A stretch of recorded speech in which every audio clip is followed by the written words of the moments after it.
menjelang Lebaran, tinggal seminggu lagi. Pasti kalian pada lemes-lemesnya puasa ini. Tapi jangan lemes dulu, jangan pengen batal dulu, karena hari ini kita kedatangan tamu istimewa, yaitu kru dan casting film Gara-gara Warisan.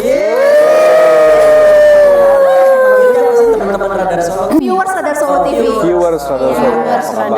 Oke, seperti yang sudah terpampang nyata di depan ini, ada Kak Muhatli Aco, ada Kak Oka Atara, ada Kak Sheila Dara, dan Kak Ardit Erwanda. Iya, terima kasih. Selamat datang kakak-kakakku ini di kota Solo tercinta. Ya, terima kasih. Ini semuanya udah pernah ke Solo ya?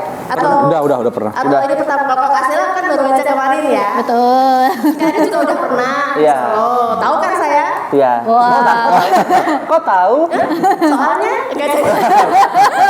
dulu pernah ngisi di salah satu sekolah. Kampus ya? Enggak, di Sekolah. SMP. Di Oh, salah iya, satu iya, iya, SMP. iya, iya, Dulu udah lama banget. Oh jadi kalian pernah ketemu? Waktu Terus saya Ardit SMP. nggak inget? Ya ampun Ardit nggak. Katanya lu diem aja, tiba-tiba. Harusnya Kak Sheila ini bertanya, waktu saya SMP dia udah tua gitu. Oh iya bener juga. Oh enggak sih, kalau saya. Apa kabar nih kakak-kakak? baik.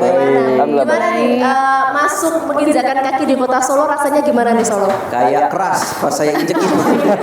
Benar. Seneng lah pokoknya, yang kepikiran tuh langsung ini ya, tengklek dari semalam. Iya benar, itu aja Dan dipikirin. ini kapan? Semalam.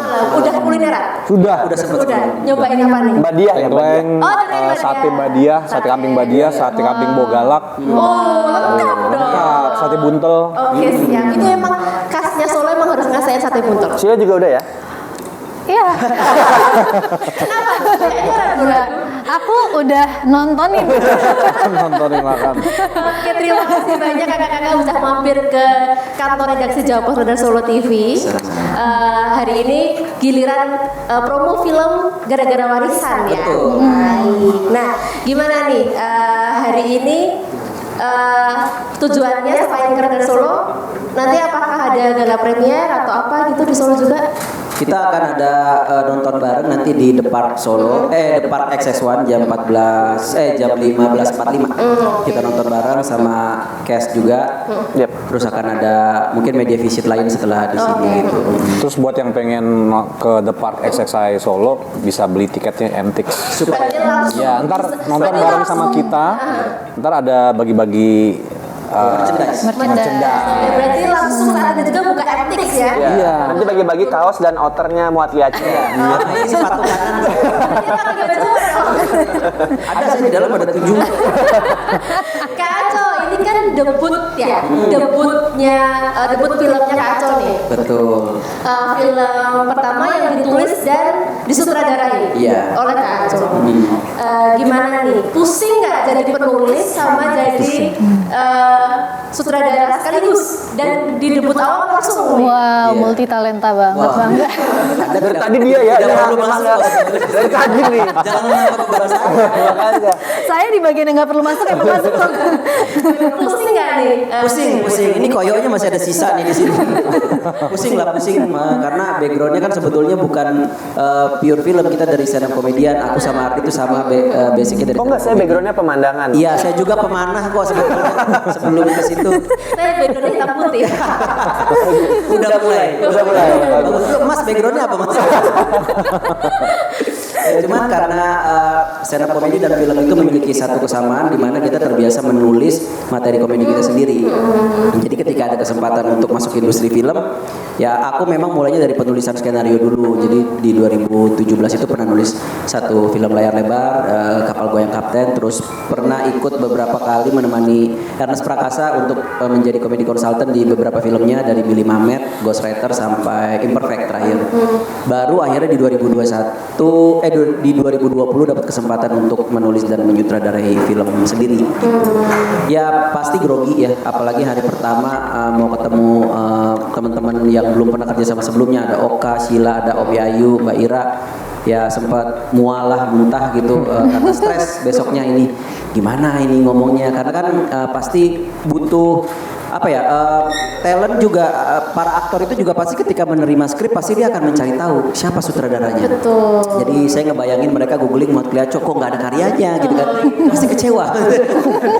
Ini beneran apa enggak nih? Beneran gitu, karena memang kan karya pertama, jadi pas dicari kan pasti, oh dia belum pernah menyutradarai apa-apa gitu. Terakhir menyutradarai TikTok saya. Terus FYP terus loh. Iya itu, tapi kan itu TikTok. Oh iya, beda ya. Iya. Bisa berubah jadi Yuyun loh. Jangan mendesak saya. Ya, tapi untunglah saya didampingi oleh seorang produser Ernest Prakasa. Mereka yang akhirnya Ernest yang akhirnya membantu menjembatani antara keinginan saya dengan para talent. Jadi menjelaskan seperti apa konsep filmnya segala macam sebagai intro sebelum akhirnya kita ketemu di saat reading gitu. Jadi ya itulah perannya Ernest sebagai SNI di sini. Sebagai cap bahwa misalnya ini bisa berkualitas gitu. Oke, baik. Jadi kan kalau aku baca-baca ya di Google itu katanya film Gagara Warisan ini kan awalnya proyeknya Ko Ernest. Terus karena lain dari suatu hal di take over ke Kak Aco nih. Iya. Nah, untuk penulisannya sendiri, ide cerita, terus inspirasi itu juga pure Kak Aco. Iya. Itu dapat dari mana inspirasinya? Apakah pengalaman pribadi Kak? Emang lagi ngejar warisan apa gimana gitu? Atau melihat fenomena yang terjadi di belakangan ini? Itu- Biar apa sih kakak-kakak ini? Ada serangga. ada lebah kan. Tapi itu bukan kecoa kok. Itu drone. Jadi apa dapat dari mana gitu ya inspirasinya? Dari Allah sebetulnya. Pastikan dapat hidayah gitu ya.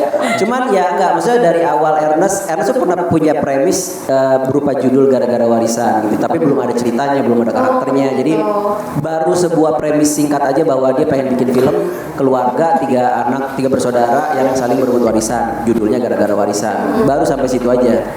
Nah, pas di salah satu lokasi syuting kita ketemu, Ernest ngobrol-ngobrol kalau Cogo punya premis gini terus kita ngobrol, ya udah gayung bersambut aja gitu. Gua punya ide, oh ini bisa dikembangin jadi kayak gini nih Nas, komedinya bisa begini begitu. Akhirnya Ernest malah kepikiran kayaknya lu aja deh yang nulis dan sutradarain. Ya udah, akhirnya dapat lampu hijau dari Star Vision. Terjadilah proyek Gara-gara Warisan ini. Inspirasinya sih karena warisan itu sebetulnya konflik hampir semua keluarga ya. Jadi kayaknya kalau ketemu teman atau apa tuh nanya soal warisan selalu ada cerita gitu. Wah, itu kayak tante gua, kayak om gua, itu selalu ada. Jadi kayaknya untuk mendapatkan insight dari cerita orang-orang tuh cukup beragam bisa dapat. Mungkin dari situ bisa jadi awal inspirasinya sih. Oke, karena lihat fenomena ya. Iya, dan Warisan tuh nggak ada matinya itu pembahasan soal warisan. itu satu hal, dan hal berikutnya adalah berangkat dari ironi karena warisan itu kan seharusnya jadi momen yang membahagiakan ya. Kita kan lagi pengen bagi-bagi warisan nih. Tapi entah kenapa warisan itu seringkali malah lebih sering kedengarannya sebagai bibit perpecahan. Oh, betul. Gitu. Jadi sepertinya ada yang salah di Biar sini. ngerok pertengkaran antar saudara. gitu. Iya, padahal kan seharusnya ini momen yang menyenangkan seperti kita bagi-bagi angpau gitu. Tapi kenapa selalu malah beratnya ceritanya tuh kayak gara-gara warisan keluarga gua pecah apa. Nah, ini yang menjadi menarik, ironi ini yang akhirnya dikembangkan menjadi cerita dalam gara-gara warisan gitu. Nah, untuk film ini kan nanti rencananya tayang perdana tanggal 30 ya? Betul. Tanggal 30 April. April. Yang mana itu Hamin 2 sebelum lebaran. Iya. Itu sengaja ditayangkan sebelum lebaran biar nanti kalau waktu lebaran tuh dapat Keluarga ide- makin pecah gitu dapat ya. ide. Dapat ide untuk membahas warisan dengan baik-baik gitu. Atau malah membuat penonton kayaknya besok lebaran mau bahas warisan deh kayak gitu. Gimana nih? Sebetulnya sih tujuan pertamanya ini pengen jadi hiburan lebaran keluarga. Karena kan lebaran tuh momennya keluarga biasanya berkumpul, yang kerja di kota pulang ke kampungnya masing-masing, terus udah dapat THR juga gitu. Jadi bisa lah jalan-jalan bareng keluarga, cari hiburan sama-sama. Nah, ini adalah film yang cocok untuk ditonton sama keluarga. Nah, tapi kalau misalnya memang setelah nonton film itu mereka jadi terinspirasi dan bikin merekatkan mereka, kenapa enggak? Bagus berarti kan, berarti message-nya sampai gitu. Karena memang salah satu tujuannya message yang disampaikan dalam film ini memang seperti itu, tentang keutuhan keluarga, bagaimana ketika mereka dihadapkan pada sebuah ujian besar seperti warisan gitu-gitu. Ya harapannya sih udah nggak ada lagi lah keluarga yang gontok-gontokan gara-gara warisan. Semua bisa dibicarakan baik-baik ya. Iya gitu, apalagi kalau warisannya nggak ada gitu kan, buat apa dibagi? Gini, Sorry. Terus apa yang diributkan? Ya kenapa nggak ada warisan? Oh iya. Marah warisannya gitu ya. Bapak harusnya mampu. Oh, ada tuntutan. Terima kasih Kak Acung. Kita mungkin beralih ke Kak Oka nih. Kak Oka kan sebagai aktor senior nih. Wes. Kesannya saus sepuh kayak gini. Orang ketemu saya gini semua. Aktor kelas kakap gitu. Bukan kali. Banyak film keluarga yang sudah dibintangi juga sebelum ini ya, sebelum ada warisan juga. Nah, ini kali pertama bersama dengan Kak Aco ya. Ya. Terus Iya benar. iya betul juga ya. Oh iya benar. Maksudnya waktu dulu pernah main sesama pemain atau jadi belum ya. Dalam satu proyek itu baru kali pertama. Iya, ini baru kali Seperti pertama. apa pengalamannya bekerja sama dengan Kak Aco? Baik sih lancar. Ini nanya kan doi. Menyenangkan sekali ya, karena sebenarnya udah beberapa kali saya syuting bersama dengan sutradara-sutradara baru, dan menurut saya itu yang sangat menarik sih ya, ketika kita udah lama banget, udah stale gitu ya sebagai aktor, udah sering main film, terus ketemu sama director yang udah cukup stale juga, udah ya kayak semacam template lah gitu kalau kita ngapa-ngapain gitu, mau entah produksi sutradara, hasil outputnya directing maupun hasil output dari acting. Tapi ketika ketemu sama sutradara yang fresh, dia biasanya memiliki POV yang fresh terhadap suatu hal, dan dia juga pasti penuh dengan api semangatnya dia, dan kita juga jadi kayak ketularan sama vibe sama semangatnya dia, akhirnya jadi semakin seru sih. Jadi tantangan baru ya untuk Kak Oka ya. Tantangan baru untuk mengerti apa yang dia mau. Susah nggak? Susah dimengerti nggak maunya Kak Aco sebagai director? Enggak sih. Yang penting tuh kalau buat saya sutradara dia punya bayangan visual ntar mau diwujudin ini seperti apa. Oke. Nah kita coba nemuin hasil bayangannya dia. Itu sih. Oke. Kak Oka kan sering main, bukan sering, biasa main di film-film serius ya. Film-film yang sosok karakternya itu gahar.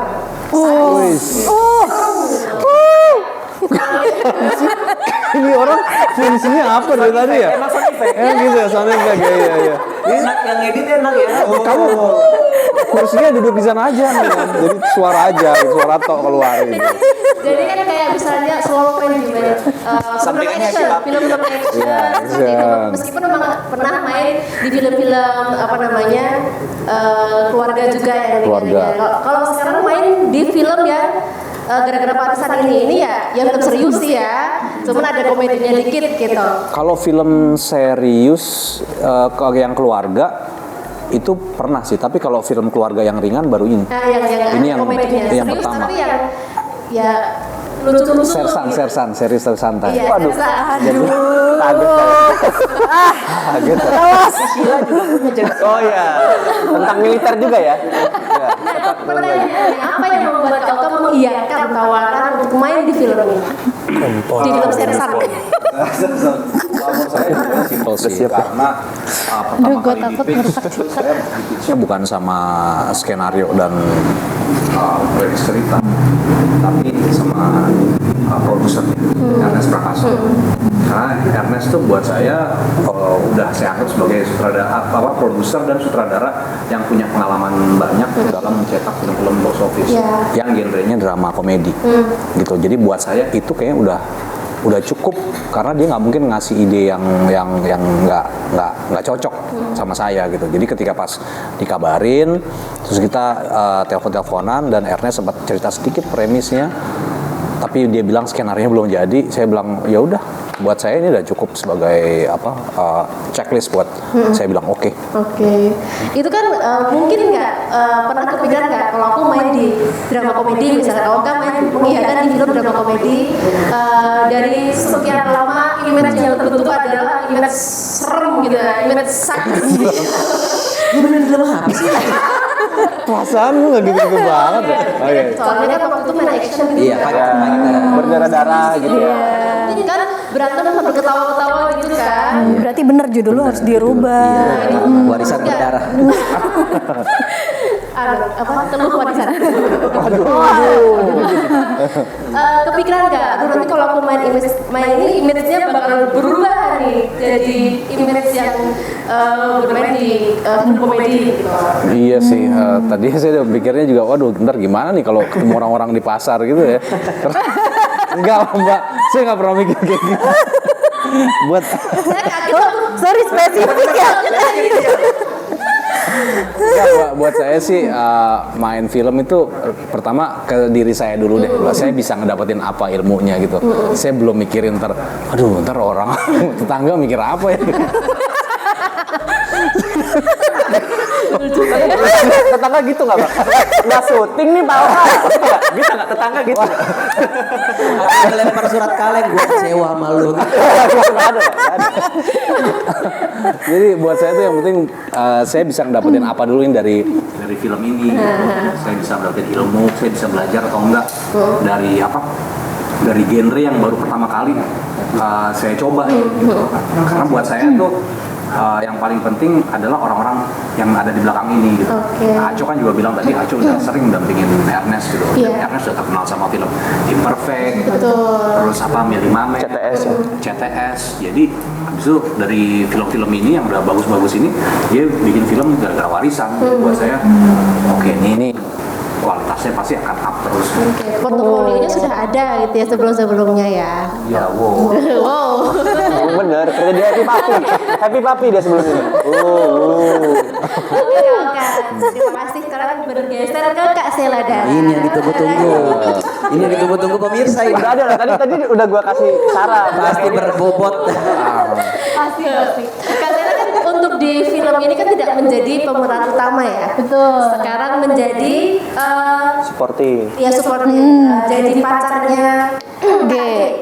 yang bernama Vera. Vega. Oh Vega. Vera Fetty. Oh iya benar. Kalau Vega? Yamaha. Aduh, dibutuhin. Harus dipancing sama dia. Saya kan gak gatel ya. Kalau Veta, udah. Kak Sela berperan sebagai Vega, pacarnya Diki ya. Memerankan sepasang kekasih yang pecandu narkoba. Ih takut. Iya. Tetap ada sound effect ya. Takut gitu. Pecandu narkoba. Saya mandiri. Itu gimana caranya biar acting yang nge-fly secara natural kayak gimana? Bagus pertanyaannya, lucu gua. Gimana caranya? Ngefight kan kayak ngeblank ya. Dia Sehari-hari emang udah ngeplay banget. Ini dia nih. Makanya saya pilih Sheila Dara. Karena dia punya bakat ngeplay yang natural. Betul. Saya memang sehari-harinya kosong. Narkoba kosong banget. Iya, memang itu salah satu kriteria Bang Aco waktu itu. Siapa ya yang cocok ya jadi pacar Ege nih? Yang kosongnya natural. Sheila Dara. Gimana? Kosong. Ada riset kah atau emang ngeliatin orang-orang di panti rehabilitasi yang lagi sakau-sakau bagaimana? Riset. Aduh, aku sebenarnya pengen terlihat kayak wow aktor banget nih riset, tapi nggak ada. Feeling, lebih ke feeling ya. Kalau di riset otak riset. Iya. Oh, riset di riset. Factory riset. Enggak itu sebenarnya karena kan di sini aku barengan sama G kan. Sebenarnya G yang riset, aku nyontek. Jadi gimana? Jadi kayak nggak sadar ikut. jadi G tuh banyak riset, dia banyak nanya kira-kira kalau misalnya yang dikonsumsi ini efeknya seperti apa, kalau ini seperti apa gitu. Lalu dia membagikan informasi itu kepada aku. Iya, jadi sebenarnya risetnya lebih kayak gitu aja sih. Aku dapat informasi dari G. Oke gitu ya, oke deh gitu. Berapa lama pedalaman? Jangan terlalu ditekan Mbak, kasih. Jangan terlalu di. Nggak, gue udah punya kuota pertanyaan 2 aja. Oh iya. Tadi pun sampai mana tadi tanyanya? Seberapa lama pendalamannya? Pendalaman actingnya, karakternya itu berapa lama? Nggak perlu. Nggak perlu gimana? Kan bener kosongnya dia. Saya bilang apa? Nggak, kalau pendalaman sebenarnya kalau pendalaman karakter tuh lebih apa ya? Karena di sini cerita aku udah pacaran lama sama G kan. Jadi sebenarnya yang kita cari tuh waktu itu lebih ke chemistry-nya Diki sama Vega itu, karena kan kita baru pertama kali ketemu nih di judul ini, sebelumnya benar-benar belum pernah ketemu sama sekali. Jadi lebih ke banyak ngobrol aja sih sama G. Terus kira-kira, dan kita juga ngobrol sama Aco juga waktu itu pas reading, kita mikir kira-kira dia nih perjalanan mereka berdua nih seperti apa ya, mungkin ketemu pas kuliah, terus habis itu akhirnya sama-sama bareng lalu rekreasi. Lebih ke backstory-nya sih, backstory antara pasangan ini. Lebih ke chemistry ya, gitu ya. Lebih ke pasangan gitu ya. lebih mencari tahu kan supaya kita bisa jejak gitu karakternya. Aku ngerasa akan lebih baik kalau kita tahu sebelumnya nih apa sih yang terjadi antara kita berdua gitu. Jadi lebih ke sana. Kadang-kadang aku nggak bisa ngasih juga adegan-adegan yang terlalu frontal dalam hal narkoba ya, karena ini film keluarga gitu. Jadi lebih ke kehidupan mereka sehari-hari dengan backstory sebagai seorang pecandu gitu. Karena yang mau direpresentasikan di sini kan adalah orang-orang yang seringkali sulit mendapatkan kesempatan kedua dari keluarga karena dicap pernah melakukan kesalahan kayak gitu-gitu. Sementara di luar sana selalu ada orang-orang yang berusaha memperbaiki diri tapi yang nggak dibukakan pintu kesempatan sama keluarganya sendiri. Jadi ada porsi sendiri nih, message sendiri sebetulnya dari karakter mereka di film Gara-Gara Warisan gitu. Bagus banget jawabannya. Iya. Gue juga baru sekarang. Terima kasih Kak Sheila ya, jawabannya. Sound effect lah. Bergeser ke Kak Adit Erwanda ini. Sebelumnya mohon maaf nih Kak. Iya. Saya tuh cari Google berkali-kali kayak gitu sebagai apa ya di film ini ya? Nah, Anda tahu lighting? Sumpah saya tuh Adit ini sebagai komedi konsultan untuk film Gara-Gara Warisan. luar biasa. maksudnya di Google nggak ada sih. Ada di Yahoo memang gue pasangnya. Gue nggak pasang di Google. Kosong, jadi Adit Erwanda. Di poster ada loh padahal. Kan ada tulisannya komedi konsultan. Kecil ya, kekecilan. Iya kan ya. Gimana nih Kak Adit sebagai komedi konsultan? Seperti apa posisi komedi dalam film drama keluarga ini? Ya kayaknya kalau untuk stand up comedian sih pasti kita kasih ruang untuk bermain. Nah di sini tuh sebenarnya tantangannya adalah untuk para aktor-aktor yang mungkin tidak berkecimpung di komedi banget, ada dapat porsi komedi juga, itu salah satu tantangannya gitu. Untungnya teman-teman yang saya hormati di sini bisa mendeliver dengan baik gitu. Terutama Sheila Dara, dia habis salah potong poni kan juga komedi juga. Masuk bagian dari komedi konsultan ini. Iya betul. Ini semua udah dipikirkan secara matang-matang sama Ardit. Itu udah dari 4 bulan yang lalu ya, Dit? Iya benar. Tolong salah potong poni gitu ya. Nanti waktu promo tolong ya. Oke, kalau untuk komedi konsultan itu seperti apa sih tugasnya? Jadi kan ketika drama keluarga ini kan yang di develop kan ceritanya, jadi cerita keluarganya. Nah, untuk komedi kan hanya sebagai bumbu ya. Untuk biar nggak terlalu komedi banget, tapi juga nggak serius banget, yang biar bisa imbang itu seperti apa sih Kak? Nah, kalau dari gitu sebenarnya saya tuh kalau untuk komedi konsultan film atau series saya menyesuaikan sama Pak Sutradara. Misalnya Pak Sutradara ngerasa segini cukup, Dit. Atau misalnya, Dit, ini up lagi. Malah di sini saya lebih sering yang kayaknya tuh berlebihan deh, Dit, gitu, digituin sama dia. Kayaknya aneh kalau tiba-tiba karakter gue gini gitu. Berlebihannya tuh gimana? Terlalu banyak tawa yang Kadang lagi drama gitu, lagi drama. Sebetulnya kan kalau problemnya film drama komedi itu kan masalah porsi ya. Gimana caranya dua kubu ini nih nggak saling tumpang tindih. Jangan sampai nanti ketika adegan drama karena kita terlalu mengabuse komedinya, ntar orang malah kebawa ke scene drama sehingga kayak udah nggak dapat lagi feel-nya. Itu bahaya juga gitu. Jadi kita benar-benar perhatikan ini scene ini objektifnya apa, yang mau disampaikan di sini apa. Kalau memang muatannya komedi, ayo berkomedi. Tapi kalau misalnya jangan nih, scene ini muatannya drama, jadi jangan dibumbuin lagi komedi yang sebetulnya nggak esensial buat scene ini gitu. Makanya biasanya kalau saya nulis komedi itu kadang-kadang kan lucu di kepala saya, belum tentu lucu di orang lain. Makanya saya butuh satu orang yang saya percaya selera komedinya untuk kita saling diskusi apakah udah bener jokes ini itu bisa diterima oleh orang. Setidaknya dari dua kita ini udah bersepakat lah soal taste komedinya gitu, karena biar bagaimanapun susah sih, komedi itu akan selalu menjadi, pada akhirnya akan menjadi selera. Orang bisa ketawa di jokes yang ini. Kayak kemarin kita udah 5 kota, ada jokes yang di kota ini pecah, iya pecah banget. Giliran di kota yang lain, yang itu nggak terlalu, tapi dia malah ketawa di jokes yang lain gitu. Jadi memang itu sampai sekarang juga kita masih belajar gimana caranya menemukan formula komedi yang berlaku umum untuk semuanya. Makanya saya butuh referensi komedi yang nggak seperti style saya doang. Makanya ada Ardit di sini. Kadang-kadang kita butuh tambahan komedi yang receh-receh. Ayo Dit, gimana kita bikin, kita develop bareng-bareng.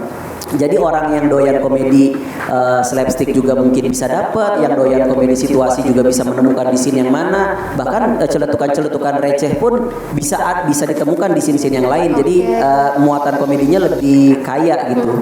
Bisa. Berarti kalau untuk Kak Adit itu tugasnya berarti by scene ya? Iya, scene by scene kita bedah komedinya, terus kita gali lagi potensi komedi dari scene itu bisa di-up segimana sih, atau memang cukup sampai di sini aja karena setelah scene ini bakal ada scene drama loh.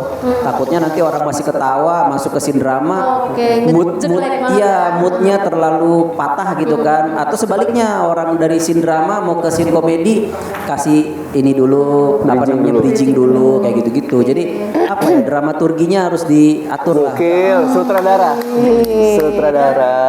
Turki dan Dramaturgi. Oke, terakhir nih pertanyaan untuk semuanya. Nanti bisa dijawab satu-satu. Oh nggak bareng-bareng? Jangan susah ya. Bingung nanti, apalagi kalau jawab banyak silakan nanti. Wow. Jangan remehkan loh. Gimana kalau dia yang terakhir yang paling bagus? Boleh nggak? Pertanyaan terakhir untuk semuanya. Alasan apa yang bikin film ini sayang untuk dilewatkan oleh penonton? Jadi sekalian memberikan alasan dan mengajak viewers dari Solo TV dan masyarakat Solo pada umumnya untuk nonton film ini di bioskop. Dari Kak Aco dulu. Alasannya karena ini film keluarga, jadi pas untuk ditonton di momen Lebaran, di saat semua keluarga berkumpul. Kita juga setelah 2 tahun pandemi udah cukup dihajar cukup lama lah kita nggak ke bioskop gitu ya, dan ini momennya ketika angka COVID-nya udah lebih terkendali, mall juga udah lebih leluasa, sekarang udah bisa nonton. Bahkan kemarin di Semarang atau Surabaya udah ada yang kapasitasnya boleh 100% gitu. Saya nggak tahu kalau di Solo berapa persen. Ya mudah-mudahan ini bisa jadi momen kembalinya orang ke bioskop. Dan ini juga pasti film komedi, orang bisa ketawa-tawa. Ya harapannya sih seenggaknya setelah nonton bisa sedikit merenung, ada satu pertanyaan besar yang mereka pikirin gitu ketika tiba waktunya warisan dibagi, sejauh mana sih keluarga akan bertahan untuk tetap saling mencintai. Udah kayaknya cukup satu itu aja ya jawabannya ya. Udah dong, silat terakhir. Bagus banget. Silakan Kak Oka. Kalau saya sih sebenarnya yang paling utama adalah kita harus support film Indonesia. Itu kenapa harus nonton film Gara-Gara Warisan. Dan film Gara-Gara Warisan merupakan satu-satunya film Indonesia yang genrenya drama komedi. Mungkin tidak hanya di Lebaran nanti, tapi selama pandemi kayaknya baru ini nih film drama komedi yang menghibur, membawa haru juga, dan bosen sih nonton film di handphone kalau menurut saya. Jadi memang udah saatnya sekarang kita nonton film di bioskop yang khusyuk, yang gelap, terus habis itu kita bisa mendengarkan dengan kualitas suara yang bikin eargasm. Jadi memang pilihannya nanti hari Sabtu nih. Oh, hari Sabtu ya, 30 April. Betul. Oh, ya. Iya. Nonton film Gara-Gara Warisan. Oke, berarti kita mulai lagi meramaikan bioskop ya. Betul. Kak Sela. Gue dulu. Makin lama makin habis. Justru kalau makin lama makin habis deh. Tadi bilang hidup gitu aja. Iya. Iya. Kak Sela kok ada nih? Enggak apa-apa, aku aja. Oke, salah. Enggak, kalau nggak apa-apa tuh silakan. Itu bukan aku aja gitu. Itu bukan nggak apa-apa dong. Tolong di zoom ya. Berbobot. Silent. Oke. Sound effect kita nih. Aduh. Beban. Pressure. Dia hari biasa aja kosong, apalagi tambah puasa siang-siang. Dari jam-jam rawan ya. Iya, jam-jam rawan. Abis lihat orang makan sate kambing Iya. lagi kan. Nah, aku sih sejalan ya sama Aco. Kalau sejarah ya nebeng dong. Ya memang saya mau nebeng jawaban Anda. Jadi kayak memang ini film lebaran yang bagus banget. Kan kita tuh momen lebaran kan pasti pengen kumpul-kumpul sama keluarga gitu. Ini sebenarnya film yang tepat sekali ditonton sama keluarga karena Diulangin doang sama dia.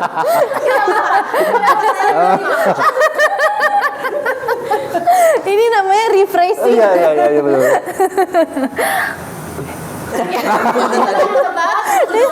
Keluarga saat lebaran. Oh iya, karena drama dan komedi dan film Indonesia, jadi kita harus support. Ada rangkuman ya. Terima kasih Kak Cina. Sekarang Kak Adit nih, apa nih? Jangan sampai digabung lagi nih. Aduh bagus banget nih Mas. Jadi alhamdulillah kita setelah beberapa ini roadshow dari premier sampai roadshow kemarin ke beberapa kota di Indonesia, responnya alhamdulillah bagus gitu dari mulai dari dede-dede gemes sama abang-abang keker. Pasti itu rata-rata gue nggak nyangka gue udah nahan biar nggak nangis tetap nangis juga, nah gitu maksudnya. Jadi selain komedinya juga ada mungkin pesan yang bisa diambil dari film ini gitu. Jadi di saat udah ngumpul rame-rame, setelah udah lama nggak ngumpul, setelah udah lama nggak nonton, ini film yang tepat untuk menggambarkan untuk rame-rame satu keluarga, langsung satu keluarga besar nonton di bioskop. Itu kan jawaban Mas Oka, Dit. Dikasih tahu. Dikasih tahu. Jadi penasaran ya kayak apa serunya film gara-gara warisan. Jadi tunggu apa lagi? Buruan booking tiket bioskop untuk hari ini. MTX bisa. Oh, MTX ya? MTX bisa untuk tayang perdana. Kalau mau nonton lebih cepat hari ini bisa di The Park XX1, tapi kalau mau nonton di regulernya itu di tanggal 30 April. Tanggal 30 April di bioskop kesayangan kalian. Tapi udah bisa beli tiket dari sekarang. Bisa, udah bisa beli tiket. Jangan lupa tiket booking tiket. Iya. MTX, Gotix, CGV juga bisa. Takutnya semua tanggal ya? takutnya tanggal 30-nya udah penuh, jadi bisa mulai pre-sale sekarang. Oke, siap. Terima kasih banyak Kak Aco, Sama-sama. Kak Stella, Kak Adit sudah mampir ke Radar Solo. Amin. Udah mau cerita-cerita soal film. Amin, saya berdoa. Udah mau cerita-cerita Itu soal yang lewat tadi saya omongin. gara-gara warisan. Saya Faya, wartawan Radar Solo dan cast film gara-gara warisan pamit. Dadah.